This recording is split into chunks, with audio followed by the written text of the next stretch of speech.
জীবন দেব, শহীদ হব। আমার বিশ্বের মুসলমান জীবন দিয়ে হলেও আল আকসাকে মুক্ত করে ছাড়ব। আত্মত্যাগের মাসে ইসরায়েল ফিলিস্তিনের উপর হামলা করে প্রমাণ করেছে তারা ইসলামের জন্য চির দুশমন হিসাবে তারা চিহ্নিত হয়ে গেছে। জাতীয় সংঘের যে তালবাহানা যুদ্ধ বিরতি করে তারা তাহানা করেছে, আজকে বাংলাদেশের সেই প্রান্ত থেকে আমরা মুসলমান হিসেবে বলতে চাই এই তালবাহানা বাংলাদেশ মেনে নেবে না। আমরা বাংলাদেশের অন্তর্বর্তী সরকারকে অনুরোধ করতে চাই, অন্তর্বর্তী সরকার প্রস্তাব করে ইসরায়েলের বিরুদ্ধে নিন্দা প্রস্তাব করতে হবে, ইসরায়েলের সমস্ত পণ্য নিষিদ্ধ করতে হবে।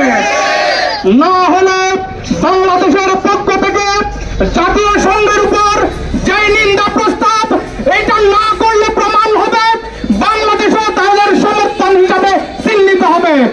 আমরা মুসলমান হিসাবে সেই দুষ্কৃতিকারীর সমর্থন হিসাবে আমরা থাকতে চাই না। আমরা সেই এক বিন্দু রক্ত থাকতে আমরা ফিলিস্তিনের পক্ষে কথা বলে যাব, ফিলিস্তিনকে আমরা সহযোগিতা করে যাব। প্রিয় তৌহিদি জনতা, বাংলাদেশ জামায়াত ইসলামী এই 7 দিনের কর্মসূচি ঘোষণা করেছে ফিলিস্তিনের ভাইদের জন্য। কালকে থেকে 24শে রমজান পর্যন্ত সহযোগিতা পাঠানোর জন্য জামাতের আমির জামাত ডাক্তার শফিকুর রহমান নির্দেশনা দিয়েছেন। আগামী জুমাবার আপনারা আপনাদের দায়িত্ব থেকে ফিলিস্তিনের জন্য সহযোগিতা কালেকশন করবেন। এটা পৌঁছে দেওয়ার জন্য আমাদের আমির জামাত দায়িত্ব নিয়েছেন। যথাযথভাবে চিকিৎসা এবং খাদ্যের জন্য তাদেরকে সহযোগিতা করা আমাদের জন্য ফরজ হিসেবে দাঁড়িয়েছে। আমরা যার যার জায়গা থেকে সহযোগিতার হাত বাড়িয়ে দিয়ে ফিলিস্তিনকে আমরা সমর্থন দেব, তাদেরকে সহযোগিতা করব, প্রয়োজন হলে রক্ত দেব, জীবন দেব, শহীদ হব।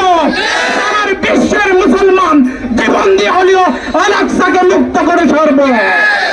অসংখ্য তৌহিদি জনতা, আমরা এই শিশুদের শহীদের বিনিময়ে সারা বিশ্বে ইসলামী হুকুমত প্রতিষ্ঠা করতে চাই। বিশেষ করে বাংলাদেশের ময়দানে কোরআনের রাজ কায়েম করতে চাই। আসুন এই কোরআনের মাসে আমরা সবাই মিলে কোরআনের পক্ষ হয়ে কাজ করি, ফিলিস্তিনকে সমর্থন জানাই। এই বলে আমাদের আজকের এই কর্মসূচি